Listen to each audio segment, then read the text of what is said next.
Hi friends, எல்லோருக்கும் AJ ஃபேமிலியுடைய அன்பார்ந்த வணக்கம். இன்றைக்கி நான் நேந்திரப்பழமும் ரவையும் வச்சு ஒரு சூப்பரான டிஷ் தான் செஞ்சு காட்ட போகிறேன். அதுக்காக 2 நேந்திரப்பழம் எடுத்திருக்கு. அது 2ம் ഞാൻ തോലെല്ലാം കളഞ്ഞ് எல்லாம் 2ത്തിൻ്റെയും തോലെല്ലാം കളഞ്ഞെടുத்திருக்கு. அதில் அது 4 கட் பண்ணி குட்டி குட்டியாக சின்ன சின்ன பீஸாக கட் பண்ணி எடுக்கலாம். இதே மாதிரி சின்ன சின்ன பீஸாக எடுக்கலாம். அதுக்கப்புறம் ஒரு பவுலில் 250 mlன்னு 2 கப்பு ரவை எடுத்திருக்கு. 250 ml கப்பு അപ്പോൾ 1/2 കിലോ ரவை வரும். 1/2 കിലോ ரவை எடுத்திருக்கு. அதில் ഞാൻ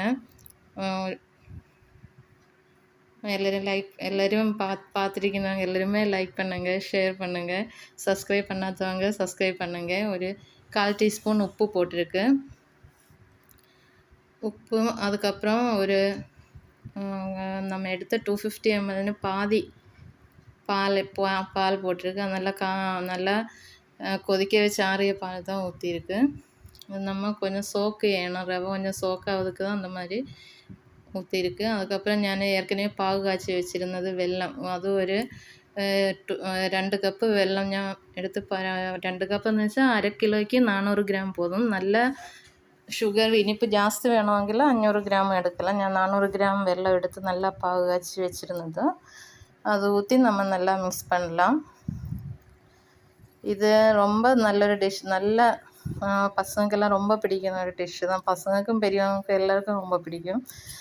நல்லா மிக்ஸ் பண்ணி ഇത് நம்ம தண்ணி ஊற்ற ரவை ഞാൻ நல்லா വറുത്ത റവയാണെങ്കിൽ கொஞ்சம் நிறைய தண்ணி இருந்தால் தான் அது ഒരു ரெஸ்ட் ചെയ്യാനായിട്ട് ഒരു 10 മിനിറ്റ്സ് 20 മിനിറ്റ്സ് ரெஸ்ட் ചെയ്യാൻ வைக்கணும்.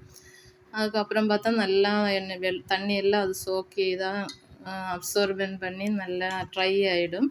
அதனால் நம்ம கொஞ்சம் தண்ணியை கூட மாற்றி வைக்கலாம். தேவை இருந்தால் கொஞ்சம் ஊற்றலாம். இப்போ ഞാൻ அதில் ஒரு 1 டீஸ்பூன் ஏலக்காய் பொடி கூட போட்டிருக்கு. அதாவது 1 டீஸ்பூன் இல்லை 2 டீஸ்பூன் கூட போடலாம். போட்டு அது ஒரு 1/2 hour இல்லைங்க 20 மினிட்ஸ் அப்படியே இருக்கட்டும். அது கொஞ்சம் நல்லா சோக் ஆகிடும். அந்த நம்ம ஊற்றிய பாவு எல்லாமே அது நல்லா அப்சர்வ் பண்ணிவிடும். அதுக்காக 20 மினிட்ஸ் தான், இல்லை 1/2 மணி நேரம் அப்படி இருக்கட்டும். அதுக்கப்புறம் ഞാൻ கடாயில் ஸ்டவ்வில் சின்ன கடாய் ஒன்று வச்சுட்டு அது நல்லா தண்ணியெல்லாம் போனதுக்கப்புறம் நல்லா ஹீட் ஆனதுக்கப்புறம் ஒரு 2 டீஸ்பூன் நெய் ஊற்றிக்கலாம். நெய் 2 டீஸ்பூன் போதும். நல்லா கடாய் இப்போ நல்லா ஹீட் ஆயிடுச்சு.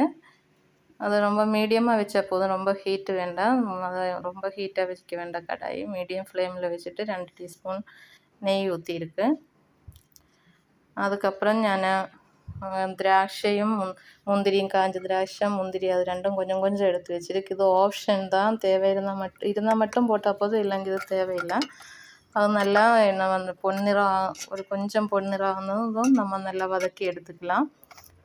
அதுக்கப்புறம் 2வது தான் நான் திராட்சை போடுறேன். நான் அது 2 ஒன்றா போட வேண்டாம். ஃபஸ்ட்டு முந்திரி போட்டிருக்கு, இனி திராட்சை, காஞ்ச திராட்சை தான். அது கொஞ்சம் நல்லா ஃப்ரை பண்ணி எடுக்கலாம். நல்லா அது நம்ம கடையில் வாங்கினா பச்சை திராட்சை மாதிரி வரும்.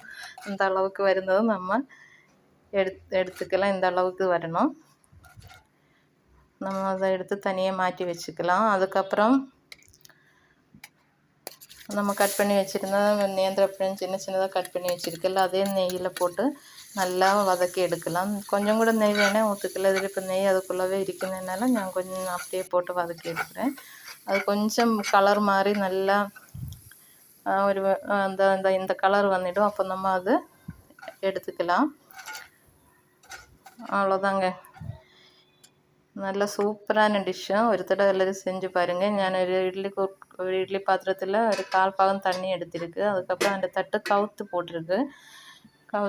போட்டுட்டு அதை மூடி வச்சு அதை கொதிக்க விடலாம். தண்ணி கொதித்த பிறகு தான் நம்ம வைக்கணும்.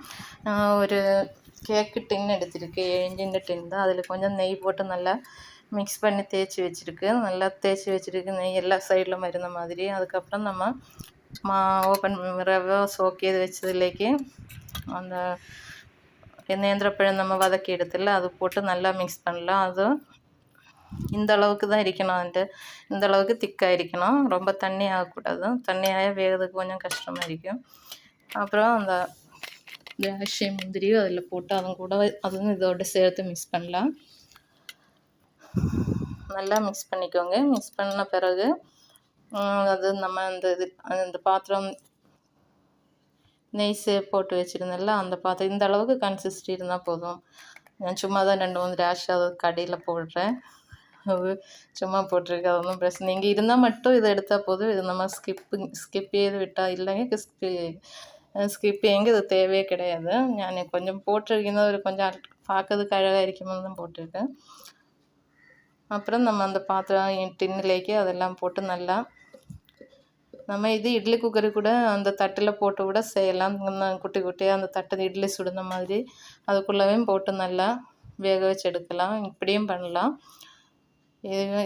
இது நம்ம இப்போ பேக்கிங் சோடா இன்னும் போடாததுனால இந்த அளவுக்கு கொஞ்சம் ஜாஸ்தியாக இருந்தாலும் ஒன்றும் ஆகாது. குக்கிங் டைம் கொஞ்சம் ஜாஸ்தி ஆகும், அவ்வளோதான். பேக்கிங் பவுடர் பேக்கிங் சோடா அது மாதிரி ஏதாவது போட்டால் தான் அப்படியே மேலே தூக்கி வரும். அதனால் அப்படியே மேலே வந்துடும். நம்ம அப்போ ഇതിൻ്റെ பாதி அளவு தான் எடுக்கணும்.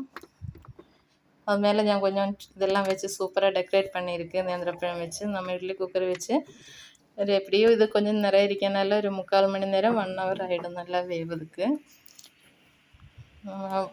ഒരു 1 hour കഴിഞ്ഞ് 1 hour അല്ല ഒരു 3/4 മണി നേരം ആയിച്ച് വെന്തോ ഇല്ലയെന്ന് பார்க்கலாம். நம்ம ஒரு ஸ்டிக்கு வச்சு குத்தி பார்க்கலாம். வெந்திரிச்சு ஸ்டிக்கில் ஒட்டவே இல்லை. வேகாமல் இருந்தாலும் ஸ்டிக்கில் ஒட்டும். அது திருப்பி நம்ம கொஞ்சம் நேரம் கூட அப்படி இருந்தால் கொஞ்சம் கூட வேக வைக்கலாம். இப்போ நல்லா வெந்திரிச்சு ஒரு 3/4 மணி நேரத்துக்கு மேலே ஆயிடுச்சு. அதுக்கப்புறம் தான் நான் ஓப்பன் பண்ணி பார்த்தது. பாருங்க எவ்வளோ சூப்பராக இருக்குதுன்னு. நம்ம ரவா நேந்திரக்காய் டிஷ் ரெடி ஆயிடுச்சு. எவ்வளோ அழகாக இருக்குது, எவ்வளோ சூப்பராக இருக்குது.